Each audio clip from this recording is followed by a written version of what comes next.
aujourd'hui, on doit manger du taro. Voilà, avec la sauce jaune. Donc voilà le taro que j'ai mis dans la marmite. Et les taros là sont congelés.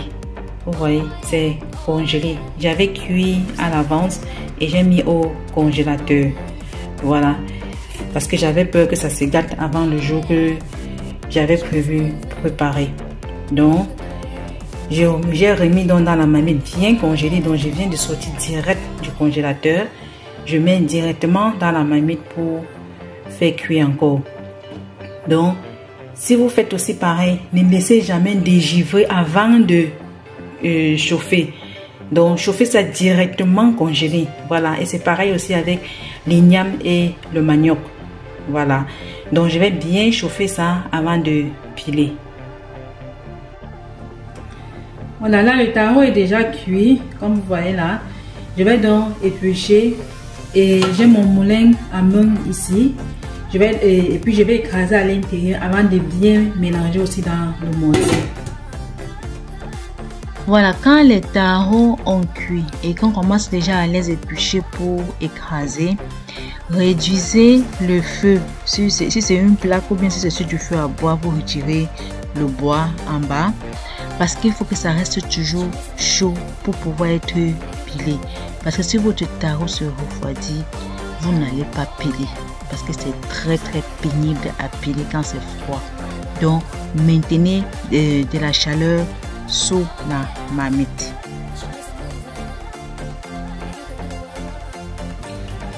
Donc, on fait toujours étape par étape. On ne fait pas le tout en une fois. Je ferme d'abord. Là, c'est mon moulin. Je vais donc écraser.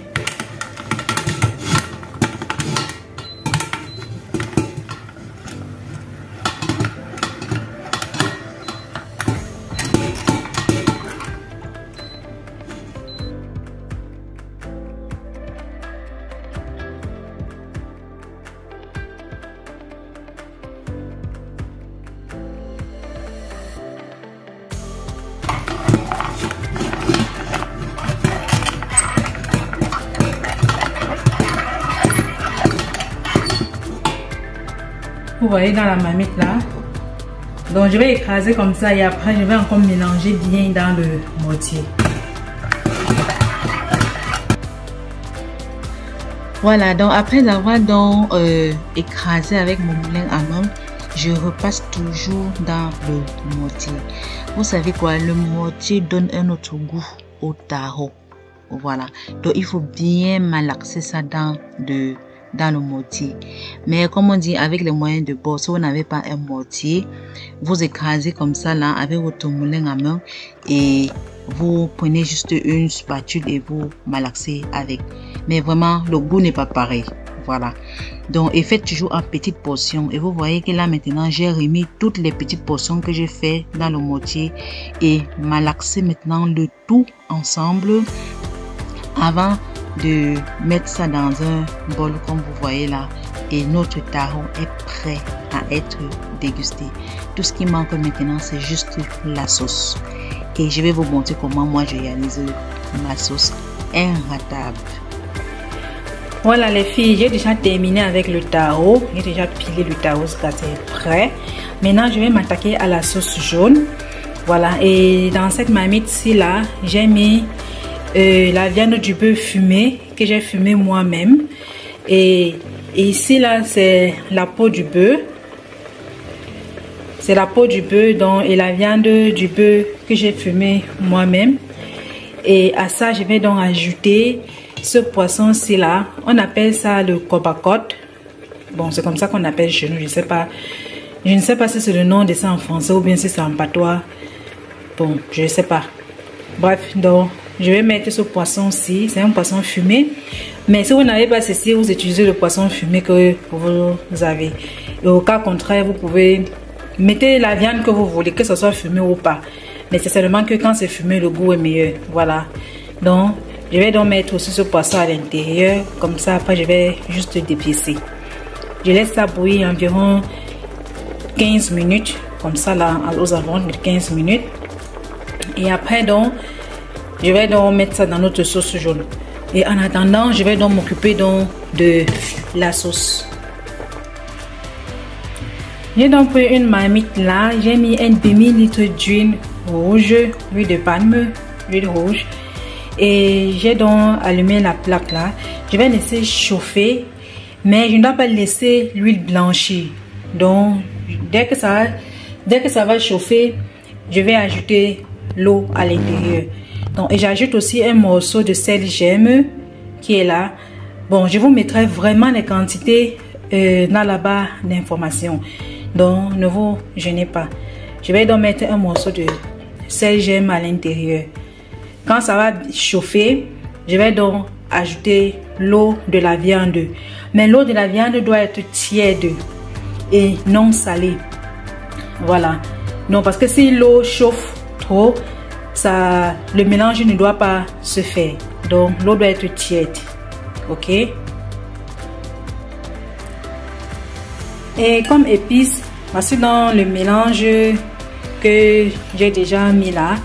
Donc ça là, c'est le mélange pour épices pour la sauce de taro. Et j'ai pris donc 100 grammes. Voilà. Donc on vend déjà ça déjà mélangé ainsi. Et si vous êtes dans le besoin, faites-le moi savoir parce que je vends ça. Voilà. Donc voilà dans le mélange. J'ai donc pris 100 grammes. Donc vous voyez là que c'est déjà en train de bien chauffer.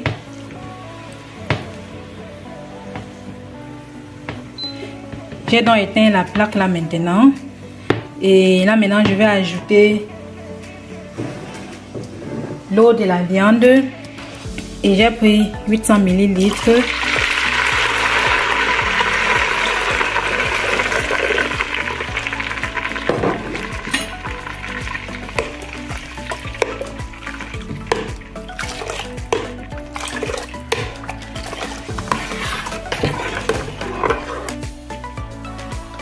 Voilà, le secret pour réussir sa sauce jaune, c'est de remuer constamment. Voilà, vous passez le temps à remuer. Et grâce au sel gemme, une réaction chimique doit avoir lieu, ce qui va consister à mélanger l'eau et l'huile. Donc, même si vous remuez, vous pensez que ça ne doit pas prendre, continuez seulement à remuer. Et ainsi, vous verrez vous-même que la sauce doit commencer à prendre et à devenir l'eau. Et remuer, et jusqu'à ce que le sel gemme là même, à force de remuer, ça va dissoudre à l'intérieur. Donc, remuer seulement. Vous voyez comment la sauce est devenue lourde. Bon, si vous voyez que c'est trop lourd pour vous, vous pouvez ajouter un peu d'eau tiède à l'intérieur et continuer à remuer ainsi. Donc le secret c'est seulement de remuer ainsi là et ne pas mettre du sel avant.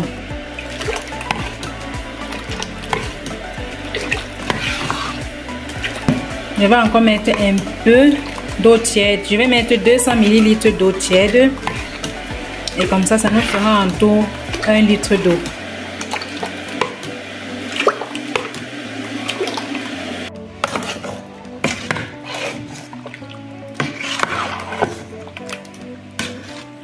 Voilà dans notre sauce.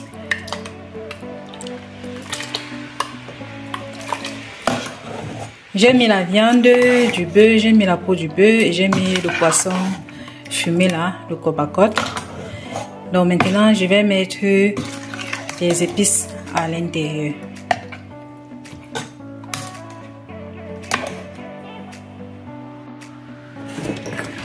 Voici dans les épices là, je vais ajouter 200 ml d'eau tiède. C'est l'ancien biberon de mon fils.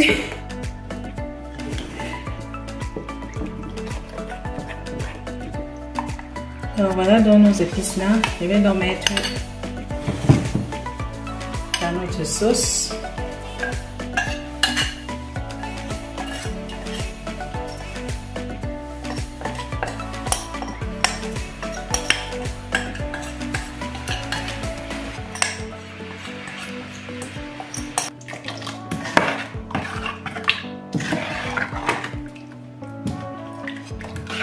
Vous voyez qu'il y a suffisamment d'obstacles à l'intérieur. Je vais dire suffisamment de viande. Je vais donc goûter.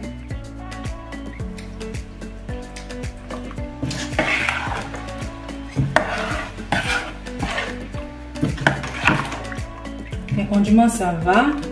Je vais donc mettre le sel maintenant.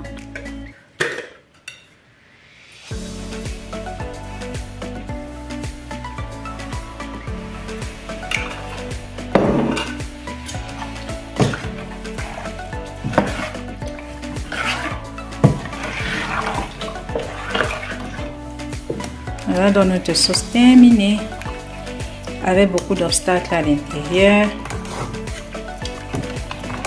J'ai mis du copacote à l'intérieur, j'ai mis la peau du bœuf et j'ai mis la viande du bœuf que j'ai fumé moi-même dernièrement. Voilà.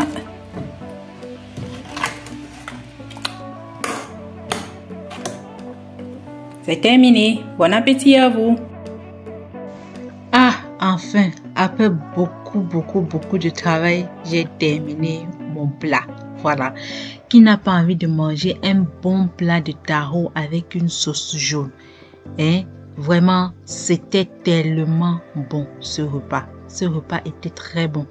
Regardez, vous vous servez comme ça avec un grand verre de bière.